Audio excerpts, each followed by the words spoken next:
Good evening, everybody. Keith Schweigert and Jeff Reinhardt here from LankSports.com, recapping all of the action from tonight, Week 8 of the Lancaster-Lebanon League high school football season.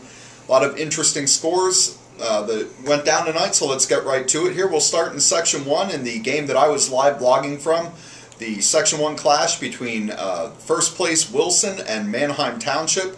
Good test here for the Bulldogs. It was actually a little more competitive than it looked like it was going to be early on. Wilson got 2 early touchdowns. They were up 14-0. It looked like they were in control. It kind of bogged down a little bit, but they pulled away late, and they got a 27-14 victory over the Blue Streaks.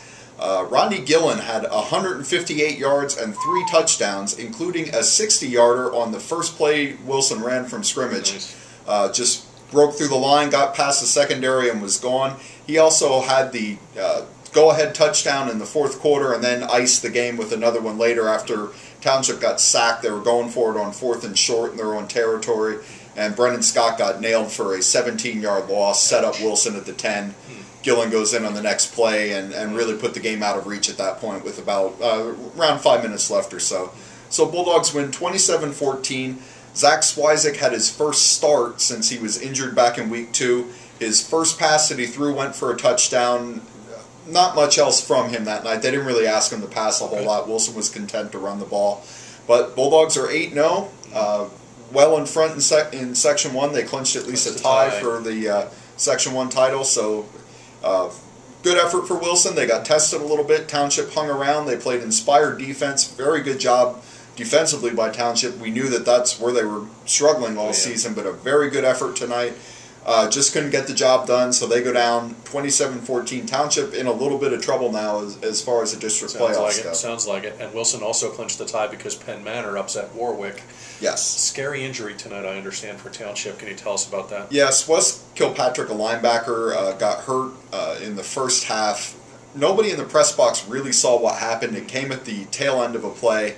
He was on the field motionless for a few minutes. They brought out a stretcher and took Wes off in an ambulance, and no information, no further information on the injury at this point. I'm hoping they were just being cautious and doing all that as a precaution, but they did take him off on the field in an ambulance. So everybody's thoughts are with Wes. We hope he's doing okay. Well, that's scary. Yeah, yeah, okay. You never like to see that. No. Okay, Penn Manor. Wow, that's back-to-back weeks here. They're throwing a major monkey wrench here at Section 1. Last week they knock off Township. Friday night they beat Warwick 16-0. Adam Sod, touchdown run, and a 50-yard TD pass to Demetrius Dixon. And they get Wilson next. What do you think of Penn Manor here? Yeah, you know, a couple of weeks ago we pretty much chalked it up to a lost season for Penn Manor, but they seem to have embraced that spoilers role. And you know what? Now they have 4 losses, but if they can somehow win out, and I know they're going to be big underdogs against Wilson next week, but if they pull that off, all of a sudden Penn Manor is looking like a playoff team. Now, again, you know, long way to go, but it's a long way to go. But hey, great effort by the Comets to not just chalk it up as a lost season. They stayed with it. They're competing every week, and boy, that's 2 big wins in a row for them now. And with Coach Mealy, not surprised. Absolutely. He's a motivator and a very, very, very good coach. Elsewhere in Section 1, McCaskey beats Cedar Crest 28-21. Markeith Williams 2 touchdown runs. Jonathan Julio 2 touchdown passes. Crest loses again and goes to 0-8 despite getting 450 yards and 22 first downs. And coming against McCaskey's defense, those are pretty surprising numbers because McCaskey's solid defensively. The problem for Cedar Crest is basically the same problem that Manheim Township and a few others have had. Very good offense, not much defensively. Yeah, you're right. Last score in Section 1, Hempfield. Talk about salvaging your season. 44-13 over Ephrata. Joe Gamble, 3 touchdown runs. Julian Alisea, 2 touchdown runs. Hempfield piles up 415 yards. It took them like 4 weeks to get 415 yards, and they pile that up tonight. So Hempfield really salvaging their season here and finishing strong. Absolutely. And, you know, there was a time where we were wondering if Hempfield was going to get 44 points in a season, let alone in a game. So great effort by the Knights. Another good win for them. Absolutely. Moving on, Section 2, LS stays undefeated. They go to 8-0. They stay alone in first place. Shut out Solanco 35-0 in the Milk Jug game, new trophy game in the league. They hold the Solanco to 152 yards. Ethan Martins just had an unbelievable season. He's making these plays on defense. He had a pick 6. Dan Neff, 2 touchdown runs.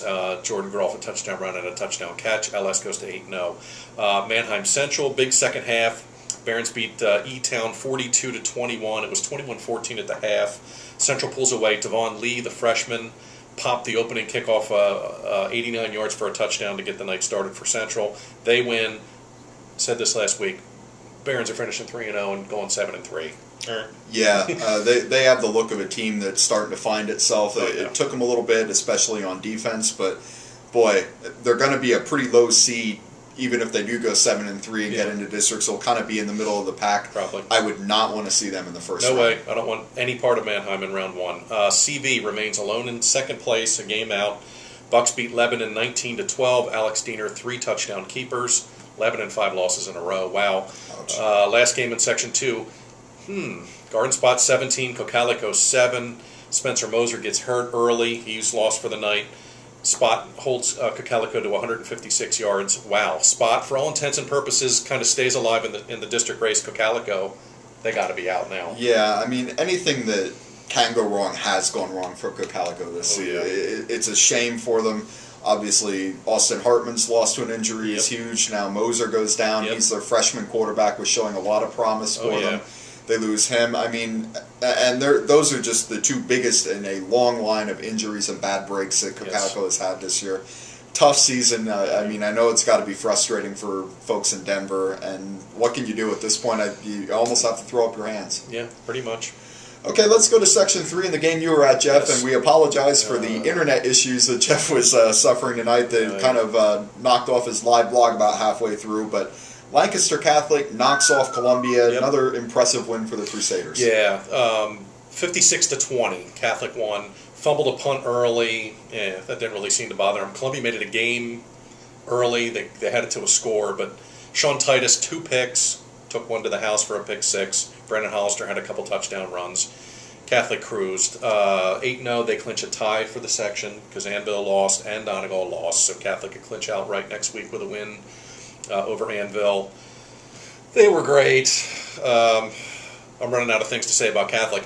They had only given up 28 points coming in, and Columbia scored 20. Tide did some things. They really moved the ball up and down, so Catholic has some things to work on a little bit. Their defense was gashed a smidge, and they had some special teams problems. Columbia had a kickoff return for a touchdown, but Catholic's 8-0 and still smoking here. Yeah, they look really good. Absolutely. Northern Lebanon 31, Donegal 28. Donegal 2-game section winning streak over. Ryan Dobb had a 90-yard touchdown run. Dresch a run and a pass for Northern Lebanon. Elko in a wild one, 48 over Anvil 36. Tyler George, 3 touchdowns, 2 passes. Elko scores 21 fourth-quarter points to pull that one out. Knocks Anvil back a peg in the section race. And speaking of teams that haven't thrown in the towel after just a horrible start, Elko's now, you know, they're pick up a couple of wins here. Good for them. Good, way to hang in there. Definitely. I mean, they're really not going to do much of anything other than be a spoiler at this point, but they're not giving up, and that's always great to see. 2 wins in a row, and they get Catholic in week 10, so still out there. Lone non-leaguer, Pequot Valley's back after getting shut out last week. They beat Freedom Village from New York 49-12. Ben Myers 4 touchdown passes, Tyler Schmidt 10 catches, 3 for touchdowns. Pequot D that we've been ragging on all year gave up 72 yards and forced 7 turnovers. Tip of the cap to the Braves. There you go. Long bus ride back to wherever the heck they're Watkins in Glen, New York. 6-hour drive. I don't know where they found these guys, but hey, a win's a win, and congratulations to PD. Absolutely, that's week 8. So there you have it, folks. That's week 8 of the Lancaster-Lebanon League season. Keep coming back to lanksports.com. We'll have our decision on which games we're going to be covering next week a little bit early in the week, but we'll have all the news, notes, and commentary you want during the week on lanksports.com, so be sure to keep stopping by. Thanks, and have a great weekend.